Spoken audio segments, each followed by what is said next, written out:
चलो जी। आज जो हम लोग पढ़ने वाले हैं that is relationship between America and Pakistan. हमें मालूम है कि भाई पाकिस्तान जो है वो हाईली डिपेंडेंट है अमेरिका के ऊपर। अमेरिका की पॉलिसीज पाकिस्तान की पॉलिसीज को अफेक्ट करती हैं और इसके पास्ट पेपर्स में सवाल भी आते रहते हैं। जैसे अभी जो मैं आपको सवाल करवाने जा रहा हूँ उसका मैं आपको एग्जाम्पल चेक आंसर भी दिखाऊंगा। और सवाल आता है 14 मार्क का। 14 मार्क का सवाल किस तरीके से आता है, एग्जामिनर साहब पूछ लेते हैं, how successful was Pakistan in relationship with USA between 1947 and 1999? Explain your answer। भाई हमें आंसर्स को एक्सप्लेन करना है। तो सबसे पहले चलते हैं कि आपने इसका किस रेशो पे आंसर लिखना है, क्या मिनिमम स्टैंडर्ड है जिसको फुलफिल करना है in order to get 14 out of 14 marks. देखो भाई हमें इसमें 4 पॉइंट्स एटलीस्ट लिखने होते हैं जिसमें हम लोग जो है वो मिनिमम रेशो जो बना रहे होंगे। मिनिमम रेशो हम बना सकते हैं। लेट सपोज हमें लग रहा है कि यार रिलेशनशिप्स वर वेरी सक्सेसफुल, हम पॉजिटिव कंक्लूजन करना चाह रहे हैं, तो फिर हम लोग 3:1 का रेशो बनाएंगे। यानी कि 3 सक्सेसेस बता दी, एक फेलियर बता दिया। ये मिनिमम की बात कर रहा हूं मैं, ठीक है। और अगर हम लोग को लग रहा है कि यार फेलियर ज्यादा थे सक्सेसेस कम थी, तो फिर हम रेशो को रिवर्स कर देंगे। हम कहेंगे 1:3 का रेशो बना दो, एक सक्सेस बता दिया, 3 फेलियर्स बता दिए। ये मिनिमम रेशो है।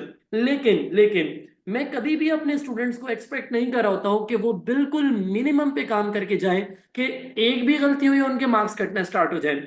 तभी मैं आपसे कहूंगा कि आप लोग सेफ साइड पे रहने के लिए 3 सक्सेसेस और 3 फेलियर्स लिख दो। ये कम से कम आप लोगों की रिक्वायरमेंट है, ठीक है जी। मेरे स्टूडेंट्स क्या कर रहे होंगे, वो कम से कम 3 सक्सेसेस लिख रहे होंगे और 3 फेलियर्स लिख रहे होंगे। इस तरीके से वो एक बैलेंस वे में आंसर लिख रहे होंगे, ठीक है जी। अब बच्चे पूछेंगे सर यहाँ पे तो हाउ सक्सेसफुल पूछा हुआ है, तो सर फेलियर्स क्यों बताने। हाउ सक्सेसफुल का मतलब ही यही होता है कि आप बताएं कि किस हद तक सक्सेसफुल थे। भाई किसी हद तक होंगे तो हद के बाद फेलियर्स स्टार्ट हो जाएंगे, तो उधर फेलियर्स भी आपको मेंशन करने पड़ेंगे। देखो मैं आपको पढ़ाऊंगा तो टाइमलाइन वाइज ऑर्डर में, लेकिन आपने लिखना किस तरीके से है, आपने सक्सेसेस को एक तरफ कर देना है और फेलियर्स को एक तरफ कर देना है। इस तरीके से आप आंसर लिख रहे होंगे। अगर मैं इस बच्चे का जिसको 12 आउट ऑफ 14 मार्क्स मिले हुए थे, क्योंकि आंसर थोड़ा सा कमजोर भी था, इसका कंक्लूजन भी उतना मजे का नहीं था, उसके बावजूद इसको 12 आउट ऑफ 14 मार्क्स मिले हुए थे, यानी कि इसको लेवल 4 की मार्किंग हुई हुई थी। जरा इसका आंसर फिलहाल रीड तो नहीं करवा रहा, लेकिन मैं आपको जनरल आइडिया दे रहा हूं कि इसने किस तरीके से लिखा। देखो जिधर जिधर मैंने रेड से शेड किया हुआ है ये नेगेटिव पॉइंट्स है, तो इसने 3 नेगेटिव पॉइंट्स यहाँ पे क्लियरली लिखे हुए थे। फिर जहां जहां मैंने ग्रीन से शेड किया हुआ है, it was a huge success, the relationship improved, the relationship improve to a great extent, तो ये पॉजिटिव पॉइंट्स हैं। तो इसने पहले फेलियर्स बता दिए, बाद में इसने सक्सेसेस बता दिए। आपकी मर्जी है, आप सक्सेसेस पहले बताओ फेलियर्स पहले बताओ, it's totally up to you. तो कुछ बच्चे फेलियर्स पहले लिखेंगे, कुछ सक्सेस पहले लिखेंगे। इस तरीके से आपने आंसर करना होगा, ठीक है जी। भाई मैं आपको अमेरिका से रिलेशनशिप पढ़ाने से पहले कुछ इंपॉर्टेंट टर्म्स बताना चाहता हूं, और वो इंपॉर्टेंट टर्म्स हमारे सारे रिलेशनशिप्स को समझने के काम आ रही होंगी। सिर्फ ऐसा नहीं कि अमेरिका के लिए काम आएंगी बाकियों के लिए नहीं काम आएंगी, तभी ये बड़ी इंपॉर्टेंट टर्म्स हैं जो मैं आपको समझाने जा रहा हूं। भाई पहली टर्म मैं आपको ये बता रहा हूं कि यार ये जो वर्ड आ रहा होगा बार बार बार बार, कम्युनिस्ट, कम्युनिज्म, ये क्या कॉन्सेप्ट है। और कम्युनिज्म के खिलाफ जो कैपिटलिस्ट थे, तो कैपिटलिस्ट का क्या कॉन्सेप्ट है, ये मैं आपको समझा देता हूं भाई पहले। उसके बाद फिर मैं आपको और इंपॉर्टेंट टर्म्स के बारे में बता रहा हूँ। भाई देखो कम्युनिज्म एक कॉन्सेप्ट था, एक फलसफा था जो एक फिलोसोफर ने लिया। अब फिलोसोफर का क्या काम होता है, फिलोसोफर का होता है दिमाग खराब, बैठ के फलसफे झाड़ता रहता है, उनका रियलिटी से कोई ताल्लुक बने या ना बने। तो ऐसे ही भाई एक फलसफी इंसान था जिसका नाम था कार्ल मार्क्स। भाई कार्ल मार्क्स ने बैठ के एक ख्वाब देख लिया गरीबों के लिहाज से। इसने कहा कितनी ही अच्छी होती है अगर दुनिया सब बराबर अगर हो जाते, सब सब एक जैसे हो जाते, सबका एक जैसा घर होता, सबकी एक जैसी गाड़ी, एक जैसा बंगला होता, तो कितना मजा आता, कितना सुकून होता। तो कार्ल मार्क्स ने कहा कि मैं चाहता हूं, मैं एक ख्वाब देखता हूं एक ऐसी दुनिया की जहां हर कोई इक्वल हो। अब क्या हुआ, कई सालों बाद इसके इस कॉन्सेप्ट को, जिस इक्वालिटी के कॉन्सेप्ट को इसने कम्युनिज्म का नाम दिया था, कहा हम कम्युनिज्म को दुनिया में अप्लाई करेंगे। लेकिन सोचो क्या ये मुमकिन है कि सबको एक जैसा घर, एक जैसा गाड़ी, एक जैसा बंगला दे दिया जाए, चाहे वो ज्यादा काम कर रहा हो या कम काम कर रहा हो। तो भाई जब ये सोवियत यूनियन ने इस कम्युनिज्म के कॉन्सेप्ट को अप्लाई किया सबसे पहले, तो उन्होंने क्या किया, उन्होंने इसकी थ्योरी को थोड़ा सा ट्विस्ट कर दिया, थोड़ा सा तोड़ मरोड़ के थोड़ा सा डिफरेंट कर दिया। इसने कहा, कार्ल मार्क्स ने कहा था कि सब एक जैसे होने चाहिए, और तभी हम चाहते हैं कि अब हम कम्युनिज्म का कॉन्सेप्ट लाएं और सबको एक जैसा कर दें। एक बात बताओ, क्या इक्वल होना और सेम होना एक बात है? बजाहिर तो ये लफ्ज एक जैसे लग रहे हैं, लेकिन ये दरअसल सेम नहीं है। क्यों भाई? एक बात बताओ, इंडिया के अंदर एक शख्स रहता है जिसका नाम है राम प्रकाश शर्मा, मैंने अज्यूम किया, ठीक है जी, और यहां पर एक शख्स रहता है जिसका नाम है मोहम्मद जुहेब इकबाल। ये दोनों इक्वल हो सकते हैं? हाँ सर, अगर दोनों के पास एक जैसी गाड़ी, एक जैसे घर, एक जैसा बंगला हो जाए तो दोनों एक बराबर हो जाए, या तो दोनों एक बराबर अमीर या दोनों को एक बराबर गरीब कर दे, तो इक्वल होना तो इनके बस में है। लेकिन क्या ये जो राम साहब है और ये जुहेब साहब है, क्या ये सेम हो सकते हैं? सर, एक मसला नजर आ रहा है। क्या? सर, इनके दरमियान एक बड़ा डिफरेंस है कि एक हिंदू है, एक मुसलमान लग रहा है। जी हाँ, दोनों सेम नहीं हो सकते। और सेम होने में सबसे बड़ा मसला क्या है? रिलीजन। ये रिलीजन ही तो है जिसने हमें तकसीम किया हुआ है, कौमों में डिवाइड किया हुआ है। कोई हिंदू है, कोई यहूदी है, कोई ईसाई है, कोई मुसलमान है, कोई बुद्धिस्ट है, कोई सिख है। तो यार ये रिलीजन जो है, ये जो नई कम्युनिज्म की डेफिनेशन थी कि हर किसी को सेम कर देना चाहिए, ये उस डेफिनेशन के सबसे बड़ी दुश्मन थी। तो इन्होंने कहा कि अगर हमें कम्युनिज्म यानी कि अपनी बनाई हुई कम्युनिज्म का कॉन्सेप्ट के हर कोई सेम हो जाए, इसको जिंदा रखना है, तो हमें एक चीज को खत्म करना पड़ेगा। वो चीज क्या है? हमें रिलीजन को खत्म करना पड़ेगा। और इस तरीके से सोवियत यूनियन ने अनाउंस किया कि हमारा कोई भी रिलीजन नहीं होगा, स्टेट रिलीजन कोई भी नहीं होगा। और फिर इसको दीगर कंट्रीज ने भी फॉलो किया। हमारे सिलेबस के अंदर अगर मैं बात करूं तो चाइना भी कम्युनिस्ट रहा और सोवियत यूनियन भी कम्युनिस्ट था। अब देखो भाई, एक तरफ मैंने बात कर दी सोवियत यूनियन की, जिसको टूटा था, तो फिर बाद में इसमें से क्या निकल गया था? रशिया निकल गया था। तो आसान लफ्जों में आप रशिया से भी इसको याद रख सकते हैं। ठीक है जी, एक तरफ हो गया सोवियत यूनियन और इधर ही हो गया चाइना। ठीक है, अब हमें पता है कि सोवियत यूनियन बहुत बड़ा था, जिसकी वजह से अमेरिका की इससे बड़ी दुश्मनी लगती थी। अमेरिका कहता था कि भाई इसको ज्यादा ताकतवर नहीं होने देंगे, क्योंकि अगर ये ज्यादा ताकतवर हो गया तो एक दिन हमारे भी सर पे चढ़ के नाचेगा। तो अमेरिका ने कहा कि सोवियत यूनियन के खिलाफ हमें काम करना है, और तभी हम कम्युनिज्म के खिलाफ काम करेंगे। अब देखो, लड़ने का कोई बहाना तो चाहिए होता है ना आपको। यूएनओ जैसी ऑर्गेनाइजेशंस हैं जो कि आप पे नजर रखती हैं, चेक रखती हैं, तो एटलीस्ट आप किसी मुल्क को अटैक करना चाहते हो, किसी के खिलाफ काम करना चाहते हो, तो आपको बज़ाहिर कोई रीजन तो देना पड़ेगा ना। आप ये नहीं कहोगे कि मुझे बुरा लगता है तभी मैं उसको मार रहा हूं। तो अमेरिका ने कहा, दरअसल हम इसलिए कर रहे हैं इस सोवियत के खिलाफ जंग, क्योंकि हम कम्युनिज्म के खिलाफ हैं और हम कैपिटलिस्ट हैं। हम ये नहीं कहते कि हर किसी को इक्वल इनकम और इक्वालिटी से डील करना चाहिए। हम कहते हैं लोगों को उनकी तनख्वाहें, उनका पैसा, उनका स्टेटस, उनकी एबिलिटी के अकॉर्डिंग देना चाहिए, वरना तो कोई काम ही नहीं करेगा। सोचो, अगर मैं एक टेस्ट रखूं और मैं कहूं टेस्ट में सबके एक बराबर मार्क्स आएंगे, तो क्या आप कभी भी टेस्ट में मेहनत करोगे? नहीं। आप कहोगे जब मार्क्स सबके एक बराबर आने हैं तो मैं मेहनत क्यों करूं? मैं भी अनपढ़ जाऊंगा, दूसरे भी नहीं पढ़ेंगे इस तरीके से। तो इसी तरीके से अगर मैं जॉब पे कह दूं कि सबको एक बराबर पैसे मिलेंगे, चाहे कोई अच्छा काम करे या बेकार, तो क्या चूज किया जाएगा? जाहिर सी बात है, बेकार काम। तो तभी कैपिटलिस्ट ने कहा, यानी अमेरिका ने कहा कि लोगों को एबिलिटी के अकॉर्डिंग पैसे देने चाहिए, और उनका स्टेटस इक्वालिटी के बेसिस पे नहीं, रेदर उनकी एबिलिटी के बेसिस पे होना चाहिए, क्योंकि इससे एफिशिएंसी में खराबी हो सकती है। अगर सबको इक्वल ट्रीट करने लग जाएंगे तो सब सब जो है वो इनएफिशिएंट काम करेंगे, और इस तरीके से कोई भी एबल ही नहीं रहेगा। तो अमेरिका ने कहा, मैं वर्ल्ड आउटपुट और वर्ल्ड रिसेशन को रोकने के लिए, वर्ल्ड आउटपुट को बचाने के लिए हम सोवियत के खिलाफ आवाज उठा रहे हैं, हम कम्युनिस्ट कंट्रीज के खिलाफ आवाज उठा रहे हैं। दरअसल तो पीछे अमेरिका और सोवियत के आपसी मसले थे।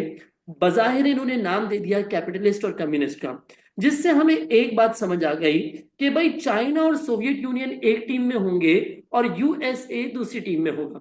ठीक है जी, अब दूसरी कुछ मेन पॉइंट्स पढ़ लेते हैं। भाई मेन पॉइंट्स में हम क्या पढ़ रहे हैं? एक पॉइंट ये पढ़ रहे हैं कि देखो, एक टीम होगी इंडिया की, क्योंकि इंडिया जो है उसके पाकिस्तान से रिलेशनशिप्स अच्छे नहीं थे, तो दूसरी टीम में होगी पाकिस्तान। भाई पाकिस्तान और इंडिया जो है वो एक दूसरे के खिलाफ होंगे। अब जो इंडिया का दोस्त होगा वो पाकिस्तान का दुश्मन हो जाएगा, और जो पाकिस्तान का दोस्त होगा वो इंडिया का दुश्मन हो जाएगा। तो भाई क्या हुआ, इंडिया और पाकिस्तान एक एक तरफ हो गए। अब जो इंडिया की तरफ जाएगा वो पाकिस्तान का दुश्मन होगा, जो पाकिस्तान की तरफ आएगा वो इंडिया का दुश्मन होगा। इस तरीके से कहानी चलती रहेगी। ठीक है जी, ये कुछ मेन पॉइंट्स बता रहा हूँ। उसके अलावा एक मेन पॉइंट ये है कि पाकिस्तान एक फाइनेंशियली डिपेंडेंट मुल्क था, तो पाकिस्तान को जिधर से ज्यादा एड ऑफर हो रही होगी, ज्यादा फायदा दिख रहा होगा, पाकिस्तान उस तरफ चला जाएगा। ठीक है जी, कुछ बेसिक पॉइंट्स मैंने आपको समझा दिए, कम्युनिस्ट कैपिटलिस्ट में फर्क समझा दिया, इंडिया और पाकिस्तान की बेसिक राइवलरी और पाकिस्तान की फाइनेंशियल डिपेंडेंसी दिखा दी दूसरी कंट्रीज के ऊपर। तो अब चल रहे हैं और हम पढ़ने जा रहे हैं पाकिस्तान और यूएसए के ताल्लुकात। भाई पाकिस्तान और यूएसए के अगर हम ताल्लुकात की बात करें तो इसमें कुछ सक्सेसेस भी हैं, इसमें कुछ फेलियर्स भी हैं। चलो डिस्कस करते हैं बिटवीन 1947 एंड 1999। पहले मैं आपको डिटेल में सारे पॉइंट्स टाइमलाइन वाइज समझा दूंगा, फिर हम उसको क्रोनोलॉजिकल ऑर्डर से निकाल के उसको अपने आंसर फॉर्म में तब्दील करेंगे। वो सब वक्तन फवक्तन हम करे होंगे। हमें मालूम है कि जब पाकिस्तान आजाद हुआ था तो उस टाइम पे दुनिया में कोल्ड वॉर चल रही थी, जिसमें सोवियत यूनियन और अमेरिका एक दूसरे के खिलाफ खड़े हुए थे।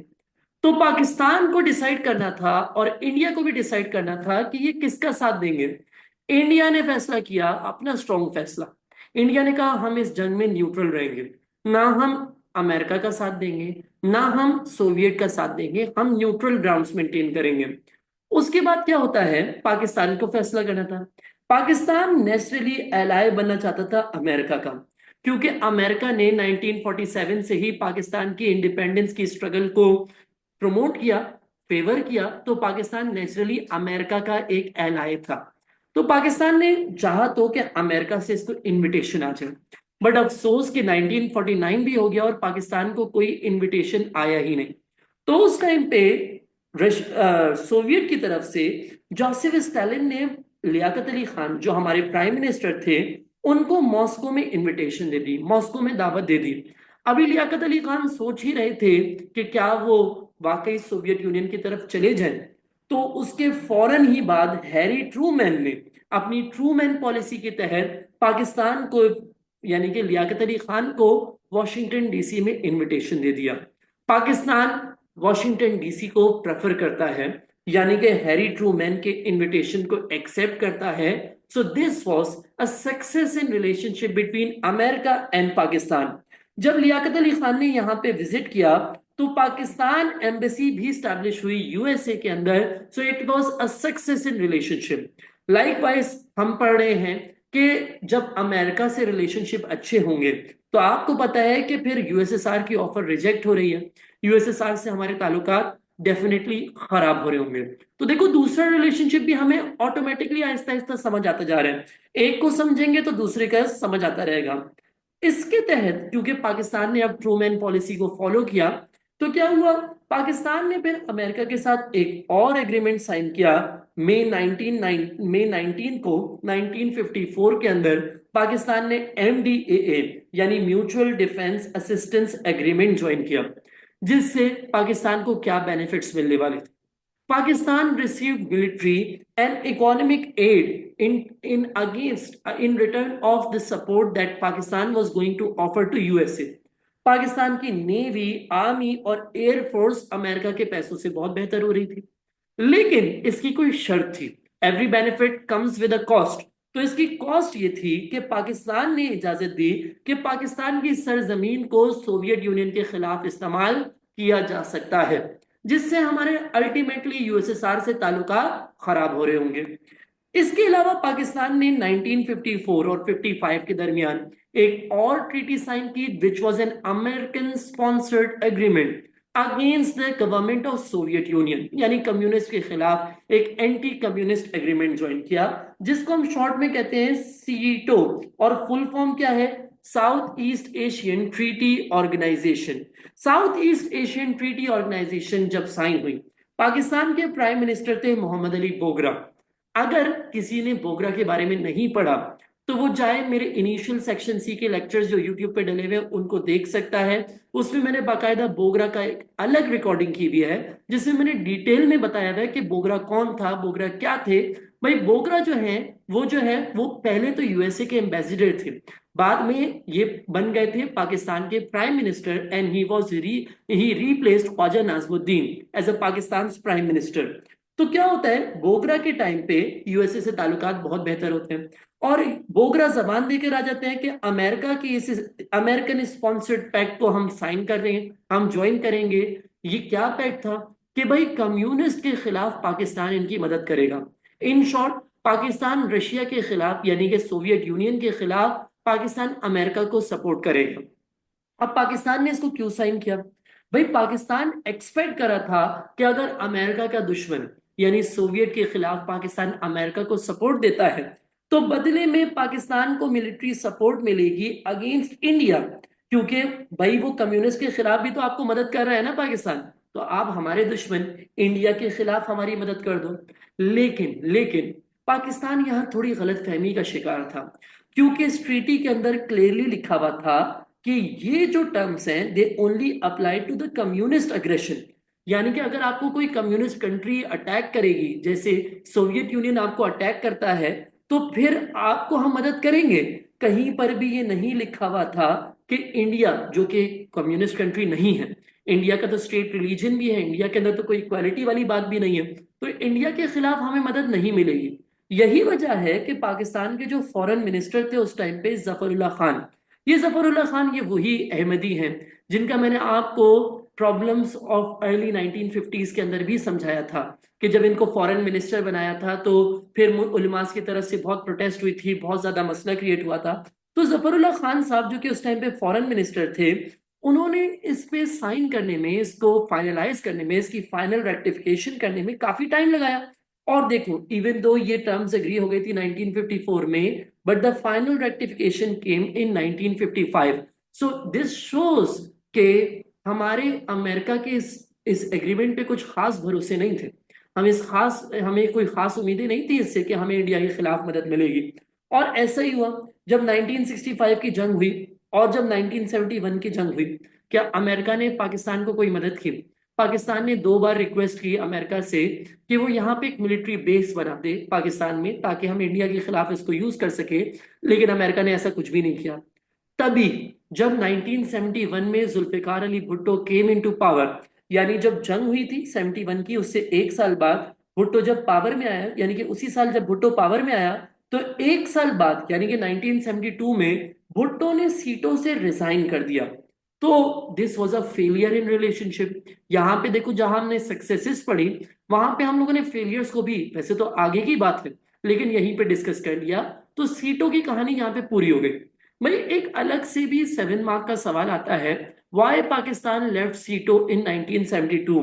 तो ये जो सारे रेड पॉइंट्स हैं हम इसमें यूज कर सकते हैं। अगर कोई बच्चा मेरे नोट्स पढ़ेगा तो मेरे नोट्स के अंदर जो है जुल्फिकार अली भुट्टो का टॉपिक है। जुल्फिकार अली भुट्टो के टॉपिक में मैंने ये सवाल लगाया हुआ है, लिखा हुआ है, वाई पाकिस्तान लेफ्ट सीटो इन 1972। तो उसका आंसर यहाँ पे कवर हो गया। तो उसको मैंने उस टाइम पे नहीं पढ़ाया था जब मैं भुट्टो पढ़ा रहा था, तो अब वो जाके कवर हो गया। बहरहाल, अभी हम कहानी को वापसी लेकर आते हैं। 1954 और 55 के दरमियान पाकिस्तान ने सीटो ज्वाइन किया। फिर 1955 के अंदर पाकिस्तान ने एक पैक्ट ज्वाइन किया जिसका नाम था बगदाद पैक्ट। ये वैसे तो मिडिल ईस्ट कंट्रीज का था, ठीक है जी। ये क्या था? ये मिडिल ईस्ट कंट्रीज का एक एग्रीमेंट था।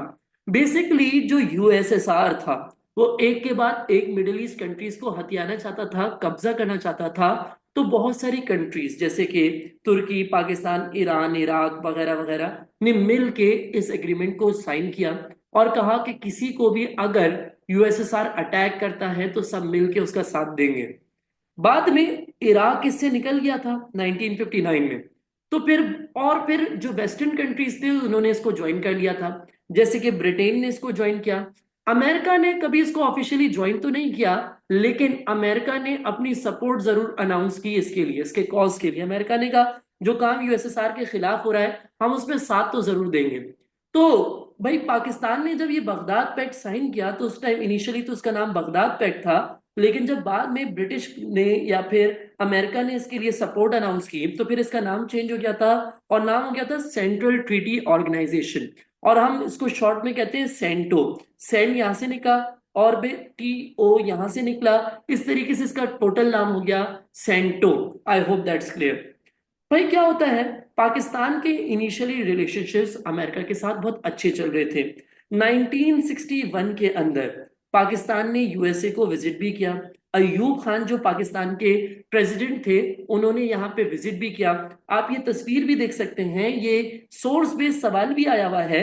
तो इससे ये साबित हो रहा है कि पाकिस्तान और अमेरिका के ताल्लुकात काफी अच्छे चल रहे हैं।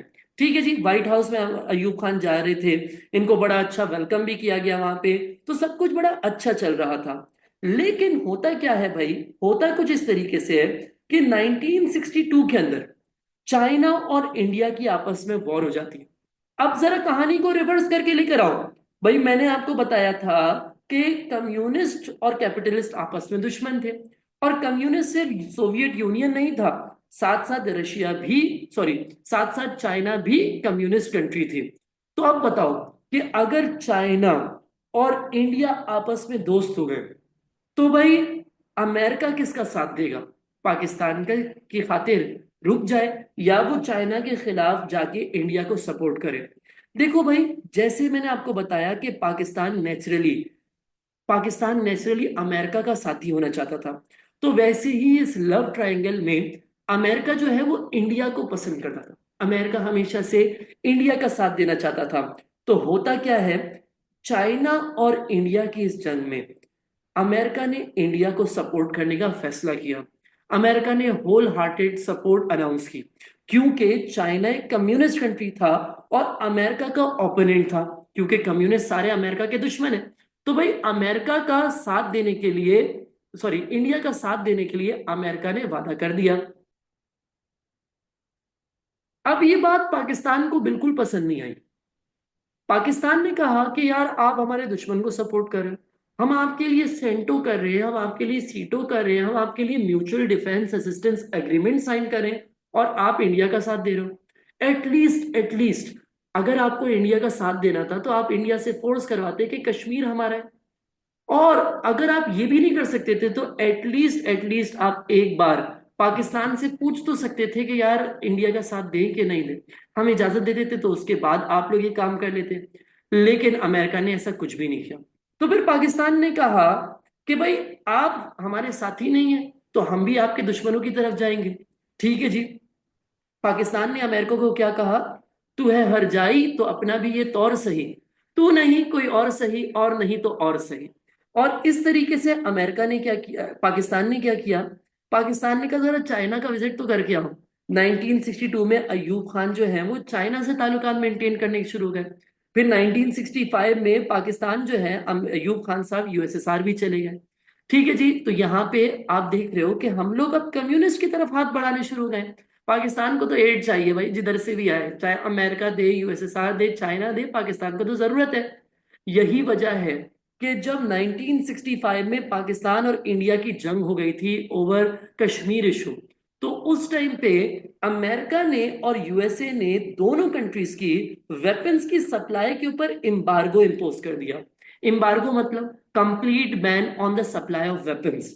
तो आप कहोगे सर ये तो इंडिया और पाकिस्तान दोनों पे किया ना, तो दोनों के साथ न्यूट्रल रहे।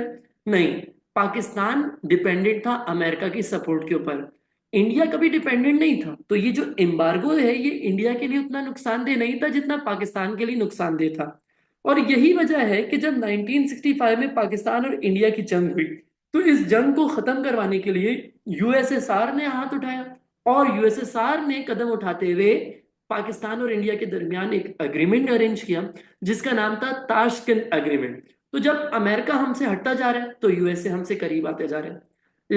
लेकिन होता यह है कि 1970s के अंदर होता यह है कि इंडिया और पाकिस्तान जो, सॉरी, इंडिया जो है, यूएसएसआर जो है, वो आपस में क्या साइन कर चुके थे, एग्रीमेंट साइन कर चुके थे।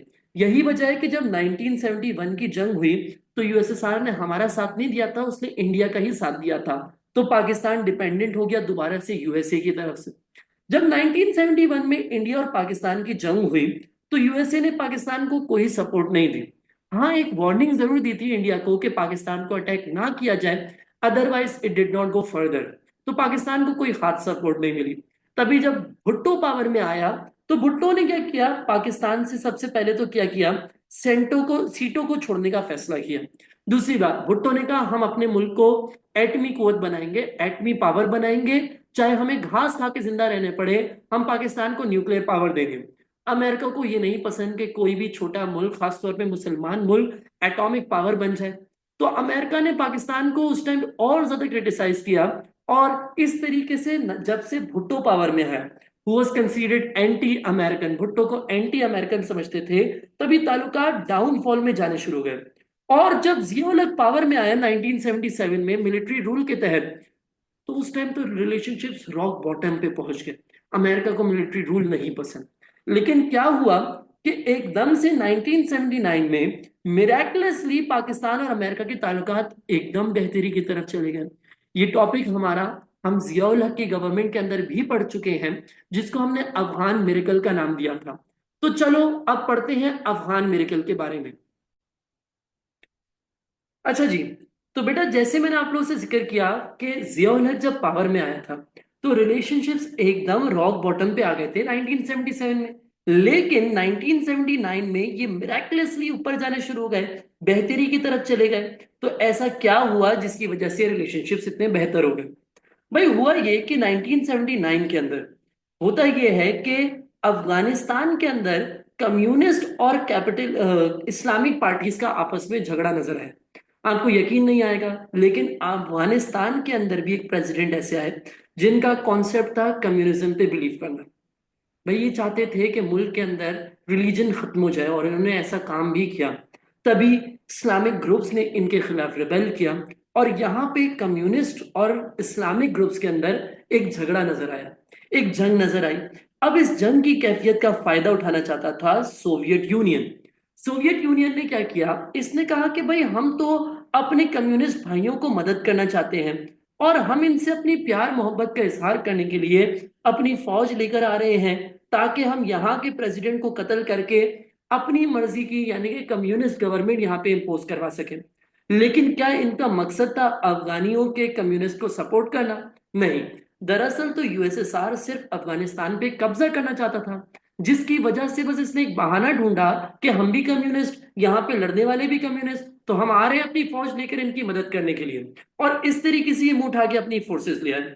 अब यूएसए जो दूर दराज कहीं बैठा हुआ था, उसको टेंशन, उसने कहा कि यार अगर अफगानिस्तान पे सोवियट्स ने कब्जा कर लिया ना, तो ये हमसे बहुत ज्यादा स्ट्रांग हो जाएंगे, और हमें ये होने नहीं देना। लिहाजा हमें कुछ भी करना पड़ेगा, हमें इनको रोकना पड़ेगा। ये कैसे रोकोगे आप, वो दूर दराज बैठे हो? तो सर यहाँ पे हमारा दोस्त है ना, हमारा एक दोस्त जो फिलहाल हमसे नाराज चल रहा है, और हम उससे नाराज चल रहे हैं। लेकिन क्या हुआ, जरूरत के तहत तो भाई गधे को भी बाप बनाना पड़ता है, इससे तो सिर्फ नाराजगी है। तो भाई क्या हुआ, एकदम से पाकिस्तान और अमेरिका के ताल्लुकात इंप्रूव होना स्टार्ट हो गए। और यहां पर हमने देखा कि इस दोस्ती के नतीजे में जियाउल हक की गवर्नमेंट के ऊपर पैसों की बरसात होने लग गई। भाई पैसा ही पैसा होगा मुल्क के अंदर। क्यों? अमेरिका मदद करेगा, अमेरिका को ये दोस्ती चाहिए, अमेरिका को अगर हमारी सपोर्ट चाहिए, तो अमेरिका को पैसा तो कुछ देना पड़ेगा ना। जी हाँ, this miracle prove to be a windfall for Pakistan, and America provided $3.2 million aid over a period of just 6 months, and Pakistan became the largest supplier of military manpower around the world.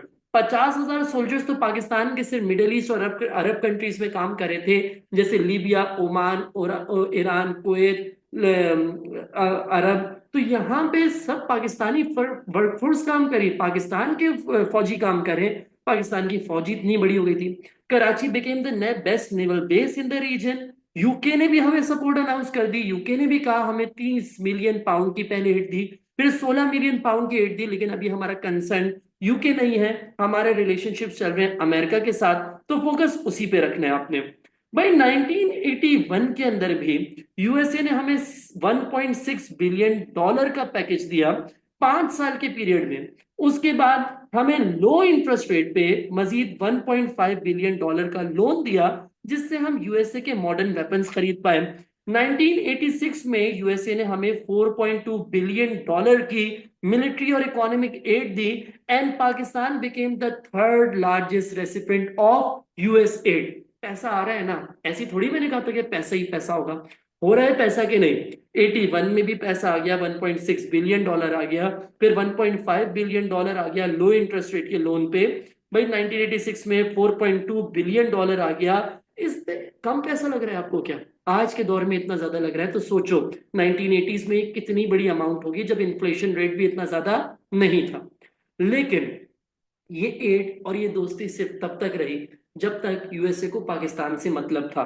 1988 के अंदर पाकिस्तान को ये add, Pakistan के लिए add खत्म कर दी जाती है।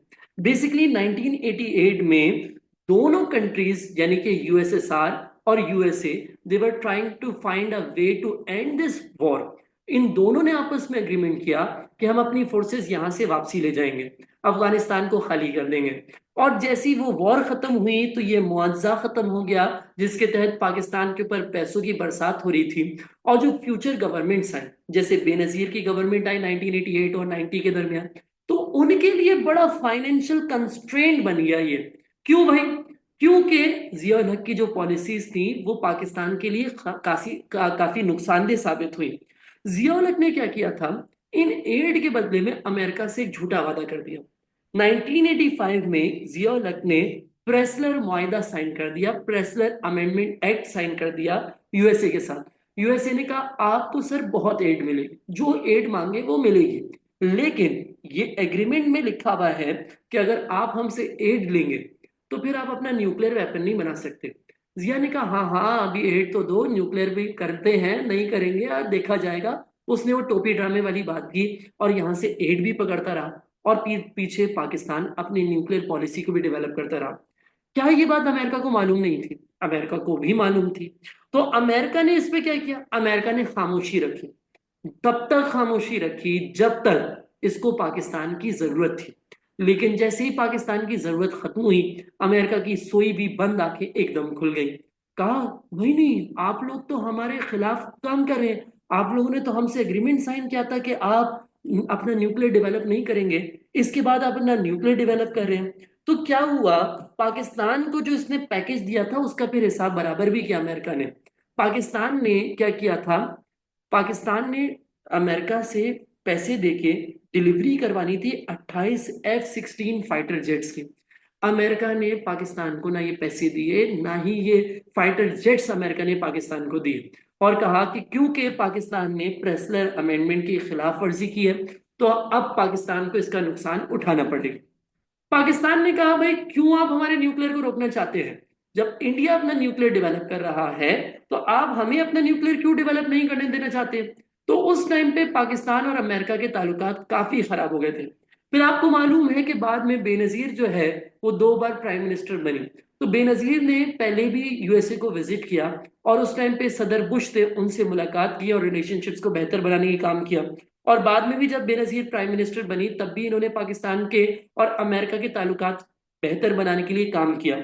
और इवेंचुअली क्या हुआ था, एक ब्राउन अमेंडमेंट एक्ट साइन हुआ था which was to compensate for the loss in the Pressler amendment act. उस टाइम पे बिल क्लिंटन अमेरिका के प्रेसिडेंट थे। बिल क्लिंटन के साथ पाकिस्तान ने अच्छे ताल्लुकात मेंटेन किए during the time of Benazir. और उस टाइम पे विलियम पेरी ने भी अनाउंस किया कि भाई ये जो प्रेसलर अमेंडमेंट के तहत हमने काम किया that had been a mistake, हमें ऐसा नहीं करना चाहिए था। और उस टाइम पे बेनजीर की हुकूमत में 1996 के अंदर बेनजीर ने जो है यूएसए को विजिट किया।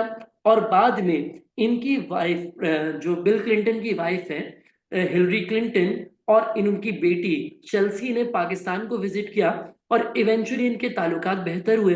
और एक और एक्ट साइन हुआ जिसका नाम था ब्राउन एक्ट, जिसके तहत पाकिस्तान को 388 मिलियन डॉलर्स मिले और कहा कि ये उन पैसों की रीइंबर्समेंट है जो F-16 की पेमेंट पाकिस्तान ने कर दी थी, लेकिन उनको वो F-16 फाइटर जेट्स नहीं मिले थे। तो आप देख सकते हैं कि रिलेशनशिप्स कभी अच्छे और कभी खराब रहे। अगर हम जनरली बात करें तो अमेरिका और पाकिस्तान के ताल्लुकात सिर्फ तभी अच्छे होते थे जब पाकिस्तान की जरूरत होती थी अमेरिका को। अदरवाइज तो पाकिस्तान और अमेरिका के ताल्लुकात हमें खराब ही नजर आते थे। जैसे कि 65 की जंग में कोई मदद नहीं मिली, 71 की जंग में कोई मदद नहीं मिली, एकदम से भुट्टो के टाइम पे भी ताल्लुकात बहुत खराब रहे, एकदम से अफगान मिरेकल हुआ, पाकिस्तान की जरूरत पड़ी तो एकदम से ताल्लुकात बेहतर हो गए। तो ये कहना जायज है कि पाकिस्तान हमेशा से नेचुरली अमेरिका का साथ देना चाहता था, लेकिन अमेरिका नेचुरली इंडिया का एलाय था। देखो आपकी ही बुक के अंदर, जो नाइजल कैली की बुक है, ये बड़ी अच्छी बुक समझता हूं मैं, आपको रिकमेंड भी करता हूं। इसमें कंक्लूजन लिख के दिखाया था एग्जामिनर ने खुद से। तो आप लोग देख सकते हैं कि कंक्लूजन की लेंथ क्या होनी चाहिए और कंक्लूजन का मिजाज क्या होना चाहिए, किस तरीके का कंक्लूजन एक्चुअली एग्जामिनर एक्सपेक्ट करता है। इसने जनरल कमेंट से स्टार्ट किया।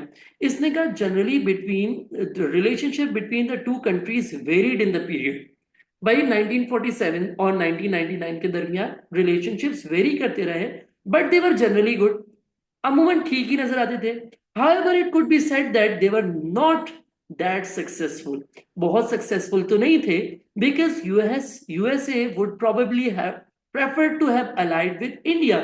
USA इंडिया का साथ देना चाहता था and only had good relationships with Pakistan when events meant it was necessary. जब वक्त की जरूरत होती थी तो फिर ये पाकिस्तान का साथ दे देते थे, अदरवाइज तो ये हमेशा इंडिया का साथ ही देना चाहते थे। फॉर एग्जाम्पल, जब नजर आया कि लियाकत अली खान मॉस्को जाने वाले हैं जोसेफ स्टालिन के इनविटेशन पे, और जब देखा कि सोवियत जो है उसने अफगानिस्तान को इन्वेड कर दिया है और पाकिस्तान की जरूरत पड़ी, तो अमेरिकन एकदम से फ्रेंडली हो गए, अदरवाइज वो इतने ज्यादा कोई फ्रेंडली नजर आते नहीं थे। समझ नहीं बात? तो मैं आपसे कहूंगा कि आप इस तरीके से एटलीस्ट इस लेंथ पे कंक्लूजन लिखो। जो बच्चे लिख देते हैं ना रिलेशनशिप्स वर वेरी सक्सेसफुल या relationships were not that successful, बस ये करके छोड़ देते हैं, बेटा वो तरीका सही नहीं है। हमें एक बैलेंस वे में कमेंट करना है कि ऑल्दो रिलेशनशिप जनरली अच्छे थे, लेकिन हम समझते हैं कि जब सिर्फ जरूरत पड़ती थी तब पाकिस्तान की याद आती थी अमेरिका को, तो relationships to limited extent successful थे। देखो जब भी हाउ सक्सेसफुल वाला सवाल है, आप ऐसे कर सकते हो कि आप लिमिटेड एक्सटेंट या ग्रेट एक्सटेंट पे कंक्लूड कर दो। ठीक है जी, अगर आपके ख्याल में सक्सेसेस ज्यादा थी तो आप लोग ग्रेट एक्सटेंट तक सक्सेसफुल थे, अगर आपके ख्याल में फेलियर ज्यादा थे तो आप लोग लिमिटेड एक्सटेंट तक सक्सेसफुल थे। इस तरीके से आप अपना कंक्लूजन कर सकते हो। अब देखो, एक गलती जो टीचर्स बहुत यूजुअली कर रहे हैं, वो बच्चों को इंटरनेशनल रिलेशनशिप्स पढ़ाते हुए टाइमलाइन की लिस्ट पकड़ा देते हैं, जो बनाई बनाई इंटरनेट पे अवेलेबल होती है, वो टाइमलाइन की लिस्ट जिसपे सारे पॉइंट्स वो आइडेंटिफाई हुए होते हैं। और बच्चा क्या करता है, उन पॉइंट्स का रट्टा मार रहा होता है, रट्टा मार रहा होता है और बहुत सारे पॉइंट्स याद कर लेता है, लेकिन इतने सारे पॉइंट्स लिखने ही नहीं है आपने अपने आंसर के अंदर। देखो वो एक रिवीजन के लिए काम की लिस्ट है, हम भी आपको देंगे ऐसी लिस्ट, लेकिन वो आपके आंसर लिखने में मदद नहीं करेगी। आंसर में देखो इस बच्चे ने कितने पॉइंट्स लिखे, एक पॉइंट ये लिखा, एक पॉइंट ये लिखा, और एक और पॉइंट इसने यहाँ पे लिखा कि अफगान वॉर एंड हो गई थी तो फिर एड भी खत्म हो गया। ठीक है जी, एक पॉइंट इसने पॉजिटिव का यहाँ लिखा, एक पॉजिटिव का यहाँ लिखा, एक पॉजिटिव का यहाँ लिखा, और किस लेंथ पे एक्सप्लेन कर रहा है मैं आपको ये भी दिखा देता हूँ। फॉर एग्जाम्पल एक नेगेटिव पॉइंट पढ़ के देख लेते हैं कि भाई हमें आइडिया हो जाए कि किस लेंथ पे पॉइंट्स को एक्सप्लेन करना है, ताकि हमें समझ आ जाए कि बहुत ज्यादा भी नहीं लिखना और वो टाइमलाइन वाली लिस्ट भी याद नहीं करनी, रट्टे नहीं मारने उसके। भाई कह रहे हैं there were many successes and unsuccesses, भाई सक्सेस और फेलियर्स दोनों थे। For example during the 1962 Indo-China War, the US supplied weapons to India to fight the communist China. Since Pakistan and India were rivals, Pakistan hated this. मसला ये है बेटा कि बच्चे जो जरूरी काम है कि कमेंट ऑन द इम्पैक्ट, ये सक्सेस था, ये फेलियर था, इससे पाकिस्तान को नफरत हुई, ताल्लुकात खराब हुए, वो इस पे फोकस ही नहीं करते। बस टाइमलाइन वाइज इवेंट्स बहुत सारे लिख रहे होते हैं, डेवलप नहीं करते, जिसकी वजह से उनको मार्क्स नहीं मिल रहे होते। एक और पॉइंट पढ़ लो यहाँ पे ताकि आपको समझ आ जाए, सक्सेस का एक पॉइंट पढ़ा देता हूँ ताकि आपको समझ आ जाए कि किस लेंथ पे एक्सप्लेन करना है। फॉर एग्जाम्पल यहाँ से पढ़ना स्टार्ट करते हैं। इन 1979 when USSR invaded Afghanistan to fight against USSR, sorry, when USSR invaded Afghanistan, the USA gave maximum aid to Pakistan to fight against the USSR. Pakistan army was strengthened due to the US aid and it improved relationship to a great extent. बच्चे ने तो मेहनत ही नहीं की, हमने तो कितनी terms याद की, कितनी एड मिली, उससे क्या हुआ, कैसे पाकिस्तान की मिलिट्री स्ट्रांग हुई, Karachi became the best naval base. इसने तो कोई स्पेसिफिक पॉइंट्स भी नहीं लिखे, इसने तो बिल्कुल जनरलाइज सी बात लिखी। ठीक है जी। फॉर एग्जाम्पल ये 1995 ब्राउन अमेंडमेंट एक्ट भी पढ़ लेते हैं। इन 1995 the brown amendment act passed, in which Pressler Amendment was revoked. The US gave them weapons to totaling to $388 million, which improved relationships a lot. This was a huge success. इस बच्चे ने इधर भी बहुत जनरलाइज सी बात की, जबकि हमने कितनी स्पेसिफिक बात की। हमने तो बिल्कुल एक एक टर्म के साथ पढ़ा। हमने बिल क्लिंटन का नाम, हिलरी क्लिंटन के विजिट के बारे में, हमने F-16 फाइटर्स के प्लेन्स के बारे में पढ़ा, बेनजीर के यूएस विजिट के बारे में पढ़ा, हमने विलियम पेरी का जिक्र किया, हमने हिलरी क्लिंटन और चेल्सी उनकी बेटी तक का नाम पढ़ा। तो हम कितना बेहतर आंसर लिख रहे हैं।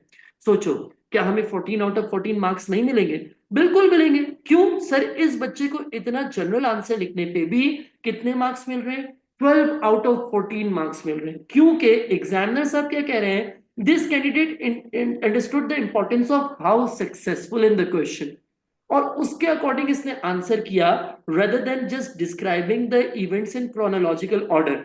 बच्चे जो गलती करते हैं ना, वो ये करते हैं, वो बताते तो बहुत कुछ है, लेकिन बस वो टाइम लाइन वाइज ये हुआ, ये हुआ, ये हुआ, ये हुआ, ये हुआ, ये बता रहे होते, ना वो सक्सेसेस के ऊपर फोकस करें, ना उसके फेलियर्स के ऊपर कमेंट करें। तो सोचो उनको कैसे मार्क्स मिलेंगे।